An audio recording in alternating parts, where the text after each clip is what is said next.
welcome to the Crooked Letter Sports Podcast, the show about Mississippi sports and the folks who play them. I'm Tyler Cleveland, joined as always by my co-host and dad, Rick Cleveland of Mississippi Today. Dad, you have a good weekend? Yeah, pretty good, buddy. Well, the weather just turned around on us, and the golf is back on the table. Yeah, absolutely.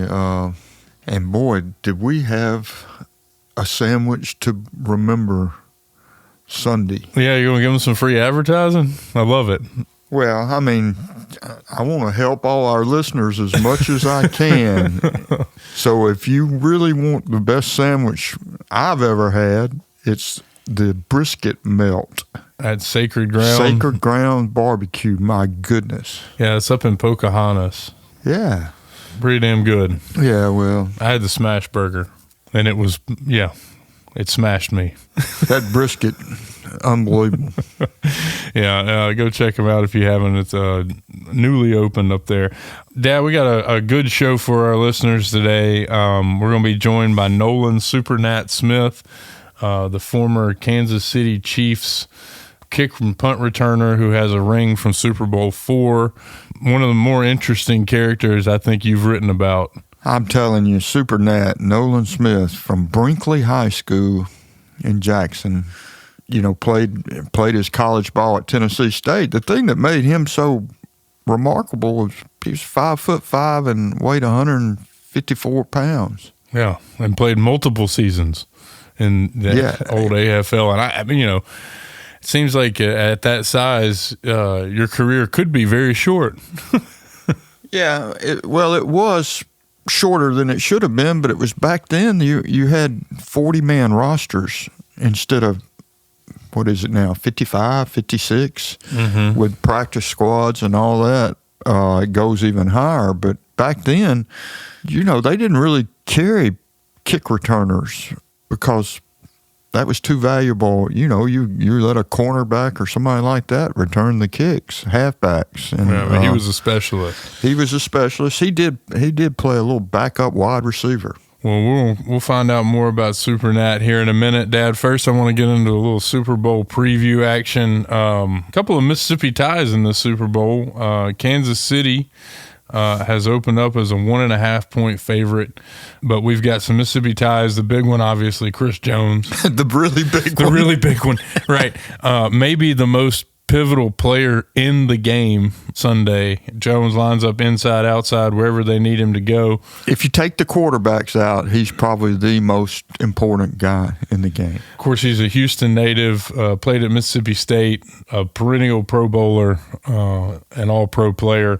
I mean, I don't know. We've talked about him a lot on the show. I mean, it's impossible to miss his impact if you watch any game that he's involved with. Well, the interesting thing to me will be on 4th and 1 for the Eagles when they go into the tush push, the famed tush push, and Chris Jones lines up over the center. Yeah, well, we're going to find out if it's stoppable. Good luck pushing that guy. That's all I got to say. They got a couple of guys with Southern Miss ties on their reserve and practice squads. I know Swayze Bozeman, the linebacker from Tri-County, went from Florida, played at Tri-County, and then at USM, has played in a couple of playoff games. He's currently listed on the reserve injured list, so I had to see if he gets to suit up this weekend. But the other two are Jason Brownlee from West Point, who also played at USM. He's on the practice squad. And Eric Scott Jr., who's actually from Kansas but played at Southern Miss. Those are the guys with Mississippi ties from Kansas City. On the other side of the coin, Philadelphia, they got 3 guys on the active roster, and I've referred to them last week as Team Mississippi. A.J. Brown is obviously I would say the big one, but all 3 of these guys play a big role for them. AJ from Starkville played at Ole Miss. Everybody knows him. Running back Kenny Gainwell from Yazoo City, who somehow escaped Mississippi to go play in Memphis, is a big contributing back for them. Obviously, he is not Saquon Barkley, but he does get he gets to play in some passing downs. And he's a terrific player. Yeah, he's he's a really good player.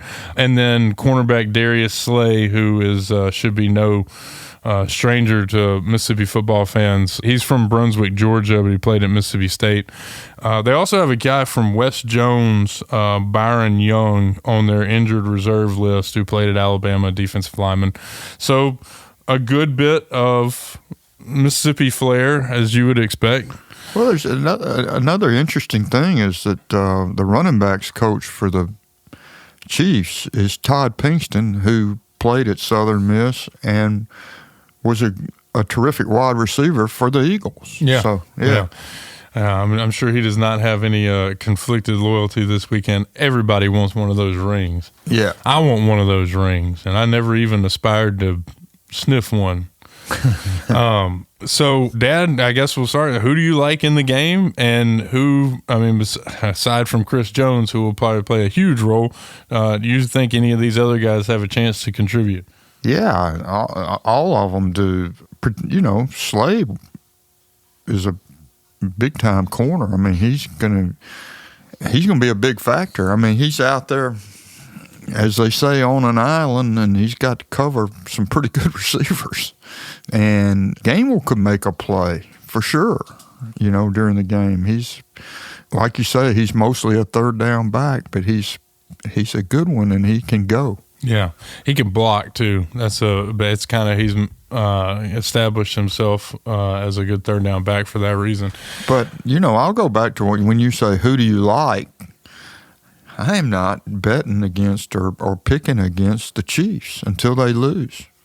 I'm of the opinion that a quarterback won't let them lose. Maybe not. I think the scenario, and I'm not going to pick the Chiefs. I'm going to pick the Eagles. And the scenario that keeps playing out in my mind is that Philadelphia is, you know, it's hard to say they're the more physical team because of Chris Jones alone. But they have been able to establish the running game. They've got arguably the best back. I think he's the best back. Yeah. I mean, I was going to say in the last having a season that, you know, few have had. And I just feel like they have a chance to impose their will a little bit. I like their style a little bit more. I mean, the Chiefs kind of win it late with heroics from Mahomes, and eventually that's got to end, right? I mean, you can't just do it for your whole career. I mean, and I feel like Philadelphia's just maybe I give them an edge because of their running game. I think you know, if you can control this game and control the clock and control possession, you got a great chance to win. I mean, they do run it, and they run it well. They're running against a different animal this week. They are. Well, Dad, let's talk about our guest today. Again, we got Noland Gnat Smith. You know, as Rick said, he's a Jackson native. The guy still ranks 18th on the NFL's kick return average list all these years later. Tyler, he was a blur. He was a blur. And he got his name Gnat because the owner of the Chiefs, the founding father of the Super Bowl itself, Lamar Hunt, the one who named the Super Bowl. The one who the trophy's named after. Yeah, and also the one who named Noland Smith Gnat. He said after an exhibition game where he returned a couple kicks for touchdowns, he said, he looks like a gnat out there among all those giants. And he did. I well remember he kind of, you know, was one of those players that in his time that fascinated everybody just because of his speed and his size. Well, he had a successful career and then went on to serve 43 years for Jackson Parks and Rec in his retirement, 21 years as a coordinator for the Medgar Evers Community Center here, so a big part of our community. Let's get into it. Here's our interview with Noland Gnat Smith. Without further ado, let's welcome this week's guest, Chiefs great Noland Gnat Smith. Thanks for joining us. You know, Rick's been talking about getting you in here for some time, so we really appreciate you taking the time. Well, you know, Rick and I go back a long ways. His brother, you know, I've ran into him quite a few times up on the reservoir fishing and, you know, doing reports. So it's been a long time knowing the family. Yeah. So you were one of the people that gave him the thumbs up or the thumbs down on that? Thumbs up. That's awesome. Noland, you are You're a Mississippi treasure. I mean, you were, back when the old American Football League, right at the time when the American Football League and the National Football League came together, to me is one of the most interesting eras of professional football, and you were right in the middle of it. Well, it was so ironic that at that time, Lloyd Wells, who was a chief scout for the Chiefs, and he was going around to the predominant black schools, and he never really considered me as being a prospect because of my size, because I only weighed 154 pounds. However, Hank Scram had came to Nashville at that time, the NFL warring against the AFL, and he wanted to see our spring game. Also, he made arrangements to meet with Bubba Smith because he was also trying to get Bubba Smith. Little did I know that he was in the stands that night. A week later, he wrote Coach Merritt back and was telling Coach Merritt about how much he enjoyed seeing his organization. And he came to look at 3 Pacific players that we had on our team. So I had gone by Coach Merritt's house that night, and he had received this letter from Hank congratulating him on everything. And he said, even though he was impressed with everything he saw, he told Coach Merritt, I was really impressed, but there's one little guy on your team named Noland Smith, and I'm highly impressed with him, and I believe he really can make a contribution to our team. Well, Coach Merritt had the letter that he sent. I said, well, Coach, can I have that letter? He said, yes. So I still have that letter today that Hank Scram wrote him. But I would go so far to say this, had Hank Scram not seen me with his own eyes, I don't think he ever would have drafted me. I think that's probably right. Right. And as a result, I become the first player drafted in the NFL or AFL as a punt and kick return specialist. There was some that came later, but I was the first one to be drafted strictly as a punt and kick return specialist. Yeah. Kansas City at that time was on the cutting edge of bringing in players from historically black schools, HBCUs. Right. I mean, your team was just full of them. The great Chiefs team. Right. Well, ironically, if you go back, Kansas City was the first team where blacks outnumbered the whites on the active roster. Yeah. That was a big following for us. And I didn't know that much about Kansas City, but they had a running back by the name of Abner Haynes at that time. And for some reason, I love that guy. Never thought that one day he would be like a big brother to me.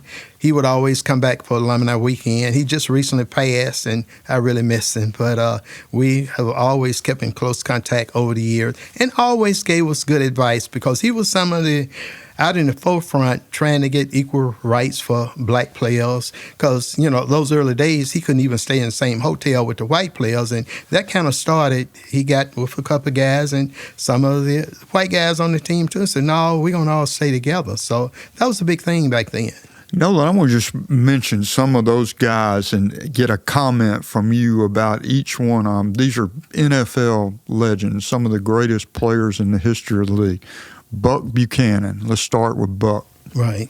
Buck, he was a great guy. I was so fortunate to play with so many of these great players that, we're talking about. However, some of them should be really in the Hall of Fame. And as time went on, especially, I'm going to speak of Otis Taylor. Oh, Otis Taylor. Wide receiver, Tyler. This guy was unbelievable. And some of his statistics is very similar to some of the guys in the Hall of Fame right now.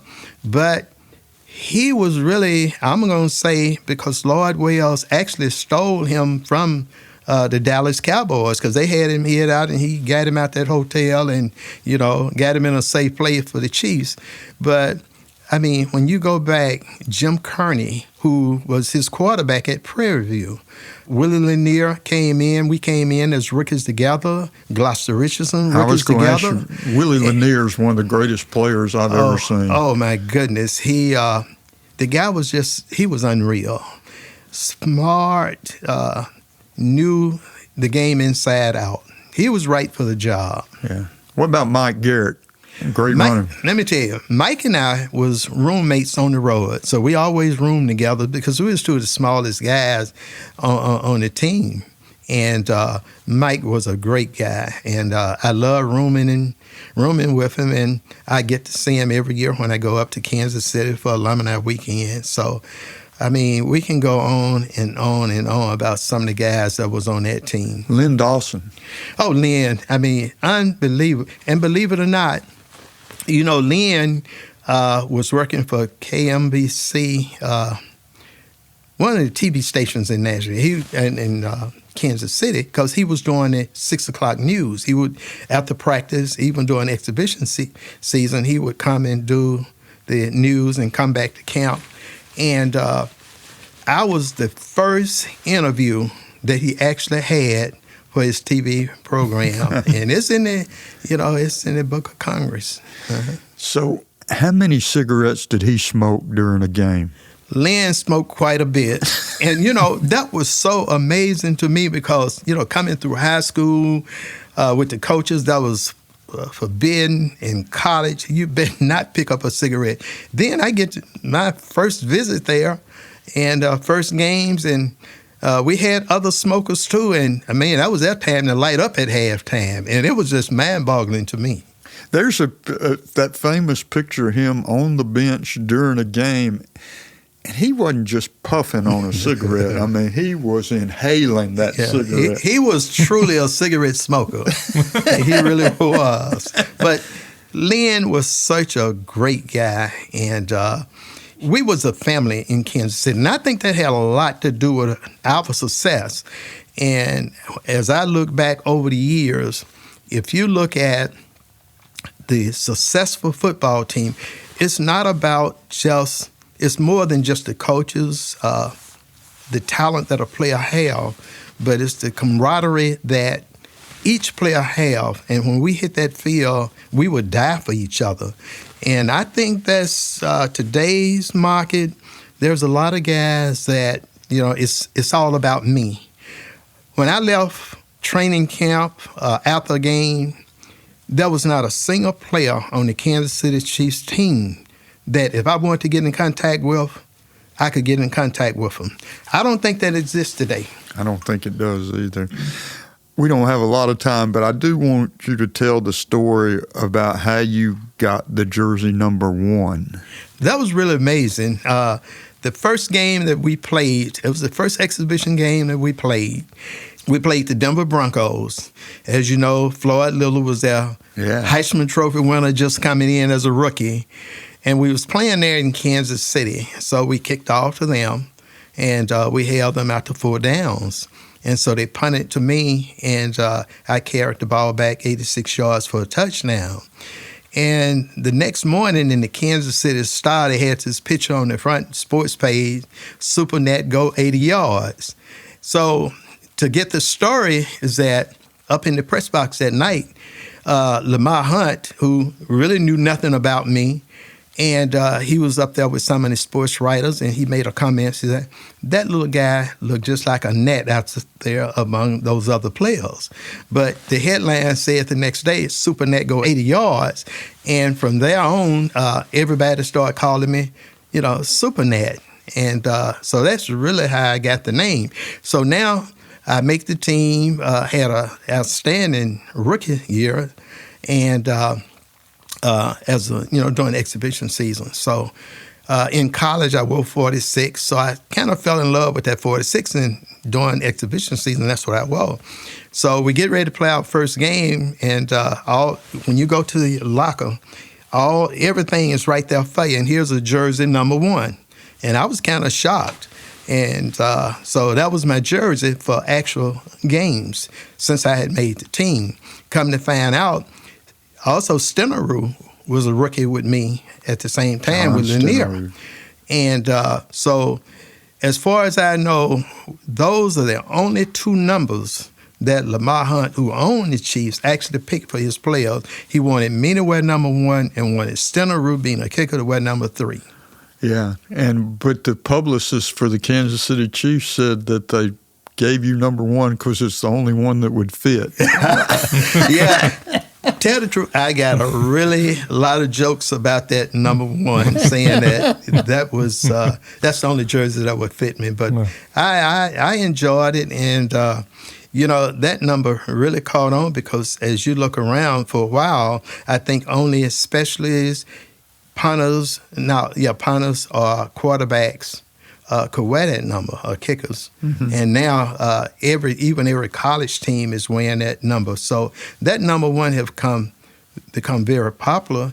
And I don't know of any player prior to me wearing number one in the NFL. I think you were the first. I think I've read where you were the first to wear number one. Well, Nat, tell us, I know you obviously still a big Chiefs supporter, and you go to Alumni Weekend every week. Tell us, what you like about this team. I mean, obviously there's a lot to like. I mean, they're going for the three-peat this next weekend. So, what do you like about this team, and how nervous were you during that AFC Championship game? One of the best games we watched all season, by the way. Well, to really tell you the truth, I was not nervous at all because the game stayed close. Mm-hmm. And Mahomes is not going to lose a game close. However, I have some friends, and they was on pins and needles. Some can't even hardly talk today because they was really, did a lot of hooping and hollering.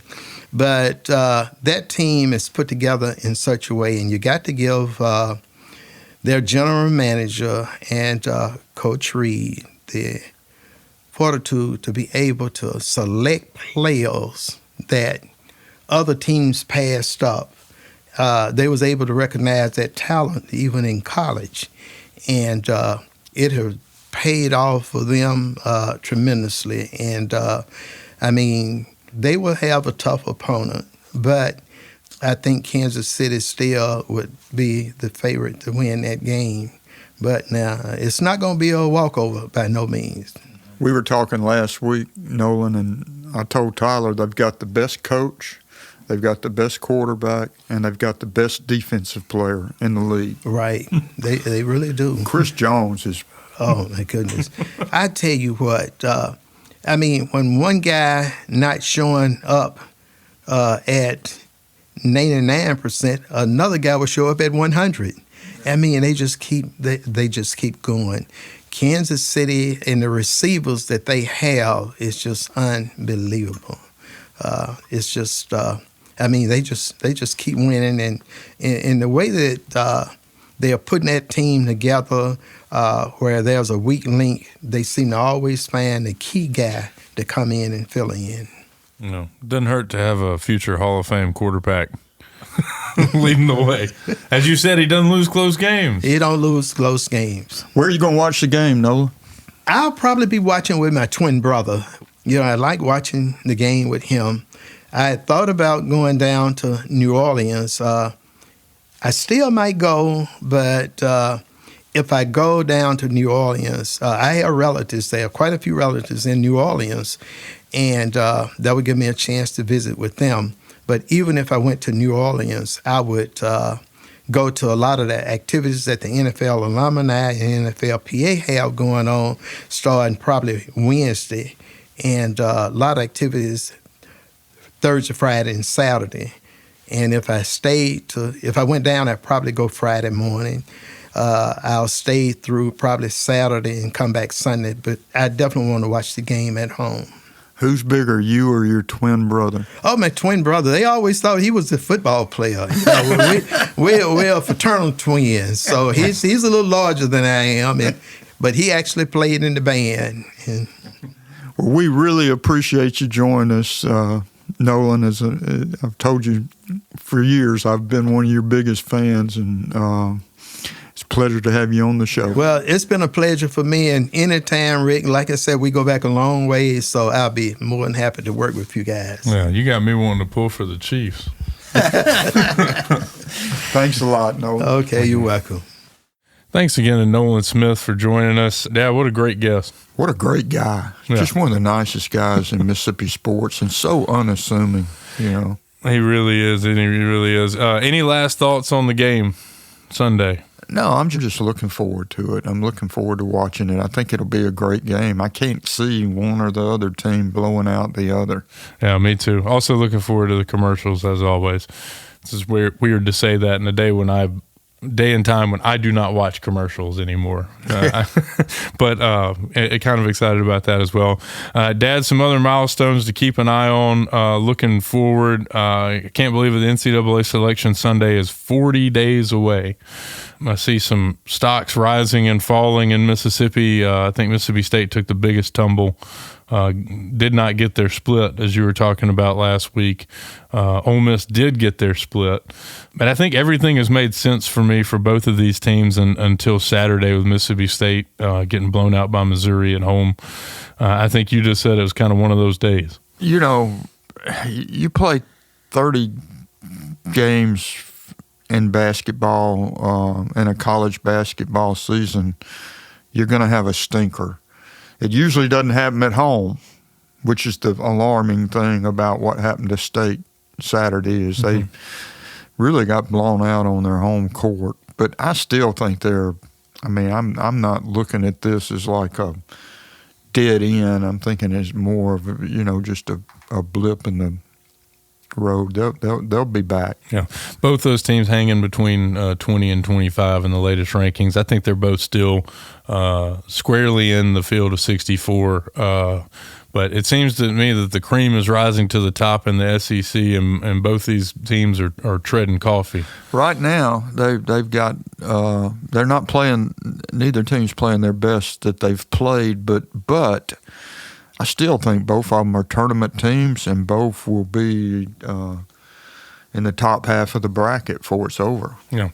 In other news, college baseball opening day, 10 days. Getting pretty excited, are you? You know, it's my favorite time. I'm amazed still again that all the polls are out, and somehow Southern Miss is not in one. No, they will be. I know they will be. I mean, it's that way every year. Yeah. They don't start. It's just crazy. They just have to earn their way in every year, and I suspect they will. Yeah. Also, the Braves had some big news. I sent you the link last week. They signed an outfielder, Jurickson Profar, I guess ostensibly to play left field. He supplants Jared Kalenic. I think they're hoping that Kalenic and I think they added another guy, Brian De La Cruz, another free agent signee, hopefully to handle right field until Acuna comes back from injury. But, yeah, MLB right around the corner. I'm happy about that. I'm happy about the Masters. I'm happy about the Final Four. We're turning the corner. Springtime. We're going into the best time of the year, buddy. I know. I'm excited about it. Everybody, thanks for joining us today. Be sure to subscribe there in the iTunes store or wherever you get your podcast, and give some love to the good people at Mississippi Today who make this podcast possible. Dad, I hope you have a good week out there. You going to play any golf? Hopefully toward the end of the week. I'm headed down to New Orleans, for a little bit of... I'm stunned. Yeah, well, they're having that little game down there this week. Yeah, that's right. And I hear the cities never look better. Well, have fun and be safe out there. And all to all our listeners, be safe out there. Enjoy the Super Bowl, and we'll talk to you in this space next week.